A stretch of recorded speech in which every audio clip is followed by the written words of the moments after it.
Mhm.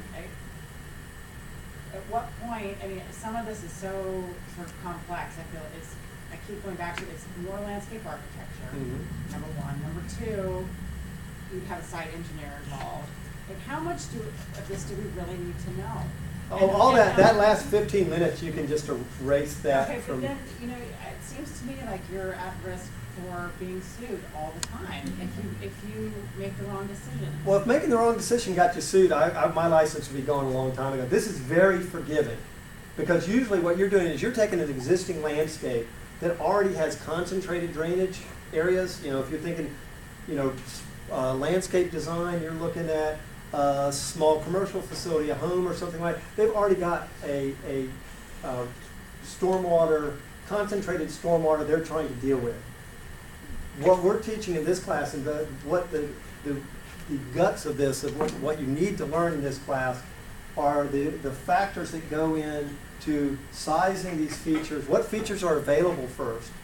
And although we concentrate here on cisterns, permeable pavement, and fire retention, and we mentioned green roofs, I covered a whole lot more than that. There's a lot more available. The more you don't have to know them all, and you don't have to know them for this class, but if you're out there as a landscape designer, the more of these tools you know, the better.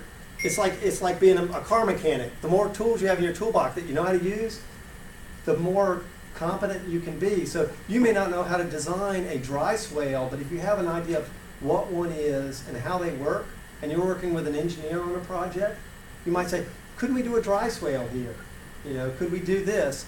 And maybe point them toward the part in the clearinghouse where that would be done. For this class, what we're concentrating on is identifying potential, looking at a site and being able to read the site like we've done with the contour lines, determining our drainage areas and our existing site conditions like we did at Julie's house, that walk around and what to look for, impervious areas, downspouts, significant landscape features like trees or planting beds, and then looking at our toolbox of LID tools and say, what does the client need? What does this site really need for improvement? What's the client looking for? And that's going to be different on every site. And then what tools do I have in my toolbox that could meet those needs? So if they want to have, basically a rain garden, they're looking for a planted area, designing a rain garden is going to be a matter if you've got the right drainage area, you've looked at your soils and you've been able to determine, like at Julie's house, we had fantastic infiltration rates. As long as we, put the rain garden where drainage gets to it, and we put the right rain garden mix in, and we'll, kind of talk about that and those specs as we go along, then it's going to work. Now, is it going to be perfect? There's a lot of little details you can make better or worse, and you definitely learn as you go. And I learn as I go. So every design I might tweak based on an idea I've had, or even better, a great idea I stole from somebody else. But the overall liability is, that's really the reason why we're teaching this class, is very minimal as long as you just follow some real basic tools that we're trying to teach you here. So it's basically determining your drainage areas, how much runoff is going to come off of that drainage area that I want to manage, and what do I want to put in there. And that's sort of where we are today, is what are the options for putting in there. And then later today we're talking about how do we size those basic options. So a lot of this stuff, it sounds really complicated, but quite honestly, if you're getting into one that's like, my soils won't drain, I don't know how to size an under drain, or I wouldn't know what the slope needed to be, and it's a pretty big project. It might be a project where you say, I'm going to, get an engineer's assistance on this. So it's sort of, that's the other part of it, is knowing where there might be a project where you say, I don't really want to mess with this. They want to put a rain garden that's right next to their basement, and whatever. And you might say, well, I need to get an engineer's opinion or something on this. There's a lot of other ones where you say, I don't need a stinking engineer. I know what I want to put in there, and I know how to size it now because I took this class. I've got my landscape skills, so I know what I want to plan into it. Does that make sense? Mm-hmm.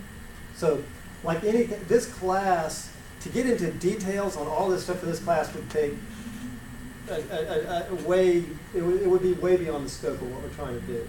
We're just trying, and you took this class previously under a different incarnation, I guess, But and maybe you can speak to it better, but I mean, the real goal is to send you out with some tools where you, rather than going out there and say, I've heard of a rain garden, or I know what a rain garden is, but I have no idea how to figure out where to put it, or I have no idea how big to make it. Those are the kind of, or what to look for to see if there might be trouble. Those are the sorts of tools we're hoping that you'll pick up in this class. Does that help? Yeah. So I do tend to go way off in the deep end, because some people really want to know about the details, and some people are just like, tell me what I need to know. So I'll try to differentiate.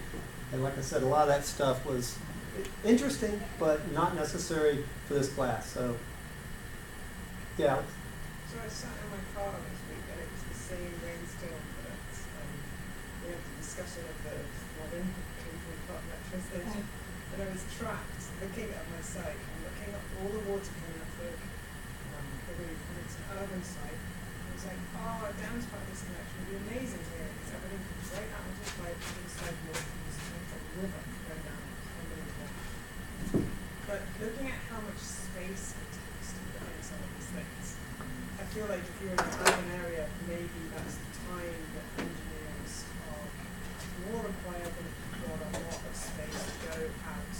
Because I am very space limited to apply Right. some of these things. Because I was looking at how to calculate that minimum drainage distance, and like that takes me to Yeah, the I'm next gone. house and the Yeah. house beyond. Yeah. You just don't. Yeah. Yeah, I feel like a lot of this stuff requires an engineer. Huh? Well, with that though, Alex sounds like she was able to just look at the site conditions and make a determination of that would be a great application if it weren't for this and this.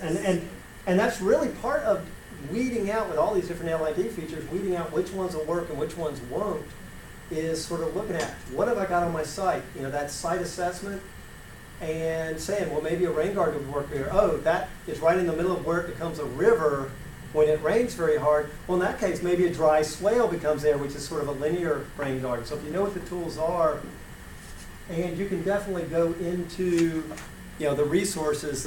You know, I tend to go to the Virginia BMP Clearinghouse as my go-to, just because I know that more thoroughly.